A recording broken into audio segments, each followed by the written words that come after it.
Tu as procrastiné pendant l'entièreté de ton semestre en sortant avec tes potes, jouant aux jeux vidéo, bingeant tout ce qui pouvait possiblement te tomber sous la main, et il te reste maintenant plus que 3 jours avant ton prochain examen. Ne t'en fais pas, on est tous passés par là, et j'ai passé un petit moment à essayer de te concocter le meilleur plan d'attaque s'il ne te reste que quelques jours avant de passer ton examen.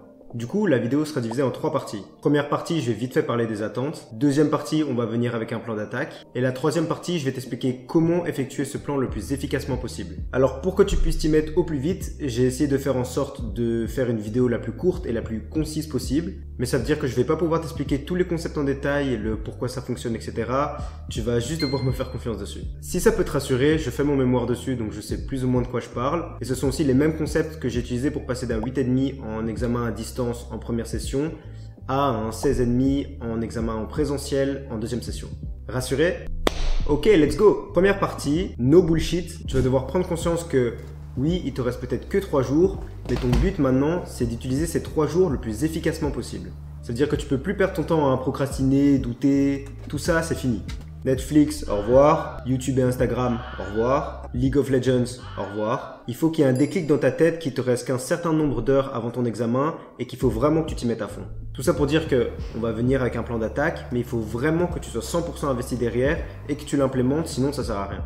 Aussi, il va falloir que tu aies des attentes réalistes. Tu seras probablement pas capable d'avoir les meilleures notes en 3 jours. Là, ce qu'on veut, c'est maximiser tes chances de réussir l'examen, rien de plus. Si tu voulais des meilleures notes, t'avais qu'à commencer à étudier plus tôt. Ok, maintenant que tu as eu ton wake-up call, il est temps de passer au plan d'attaque. Alors, ce qu'on peut pas faire, c'est juste ouvrir le syllabus et étudier comme on aurait étudié normalement, mais juste plus vite. Là où on en est, il s'agit plus d'étudier vite, mais d'étudier intelligemment. Donc en vrai, le plan est plutôt simple. On va juste trouver les éléments les plus rentables à étudier, et on va les étudier à l'aide de méthodes scientifiquement efficaces. Je m'explique. Je vais utiliser 2 concepts que je vais expliquer très brièvement, la loi de Pareto et le concept de l'œuf. La loi de Pareto est une règle générale qui dit que 20% des efforts produisent 80% des résultats. Appliqué aux examens, ça veut dire que 20% de ce qu'on va étudier va nous procurer 80% de notre note, et que le 80% restant qu'on va étudier nous donnera seulement 20% de la note. Je crois que c'est assez clair qu'il faut qu'on se concentre sur le 20%, vu que c'est ce qui va nous donner la meilleure rentabilité pour le peu de temps qu'on a. Maintenant, comment trouver ces 20%? Alors quand tu veux étudier un examen, tu peux généralement le déconstruire en utilisant la structure d'un œuf. Il y a la coquille, le blanc d'œuf et finalement le jaune. En termes de matière, le jaune c'est la partie nécessaire, le blanc la partie importante et la coquille tout ce qui est extra. Le jaune, c'est la matière qui te permettra de passer d'un 0 à un 14 sur 20. C'est généralement tout ce qui est concept clé ou concept récurrent, exercice clé, anciens examens, etc. Étudier le blanc te permettra de passer d'un 14 à un 18 sur 20. Ce sont généralement les concepts importants à apprendre pour avoir une bonne note, mais qui ne sont pas nécessaires pour réussir l'examen. Et enfin, la coquille représente tout ce qui est extra et qui te permettra de viser l'excellence, donc le 20 sur 20. Ce sera tout ce qui est vidéo YouTube pour complimenter l'apprentissage, informations extra dans le syllabus, articles scientifiques, revues, bref, tout ce qui est extra. Pourquoi je disais plutôt qu'il ne s'agit pas d'étudier plus vite, mais d'étudier intelligemment? Parce que si tu étudies comme tu fais d'habitude et que tu parcours ton syllabus mais juste à une vitesse supérieure, bah tu vas inévitablement étudier de la coquille et du blanc. Or, avec le peu de temps que tu as, ce que tu veux, c'est vraiment rentabiliser un maximum ton temps d'étude, et donc tu veux te concentrer uniquement sur le jaune.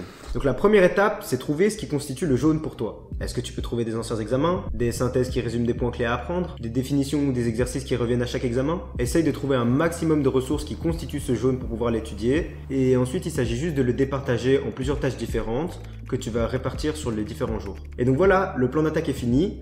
Tu as déterminé toute la matière que tu trouves vaut la peine d'être étudiée.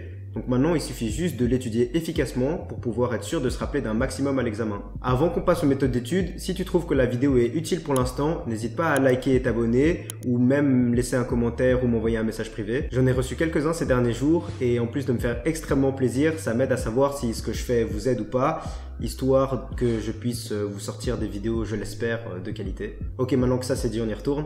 Donc déjà, toutes les méthodes d'étude inefficaces, ça dégage. On va uniquement se concentrer sur les méthodes d'études scientifiquement efficaces et je mettrai leurs liens dans la description. Mais je te vois déjà penser à lire les liens pour procrastiner. Donc si ça t'intéresse, tu peux sauvegarder la vidéo pour revenir lire les liens après ton examen. Mais pour l'instant, fais-moi juste confiance. En termes de méthodes d'études, il y a ce qu'on appelle des méthodes actives et des méthodes passives. Attention giga condensé, plus on met de l'effort quand on étudie, plus notre cerveau va retenir l'information. Donc méthode passive, c'est tout ce qui est lire, écouter des enregistrements, faire des synthèses à livre ouvert. Il n'y a aucune participation active ou interaction avec les concepts. C'est facile et ça ne demande pas beaucoup d'efforts, donc on va pas bien retenir l'information. Alors vous avez deviné, tout ça, ça dégage. Maintenant, les méthodes actives, c'est tout ce qui requiert une participation active. Et c'est par exemple essayer de se rappeler de ce qu'on a étudié à livre fermé, faire des résolutions d'exercices, etc.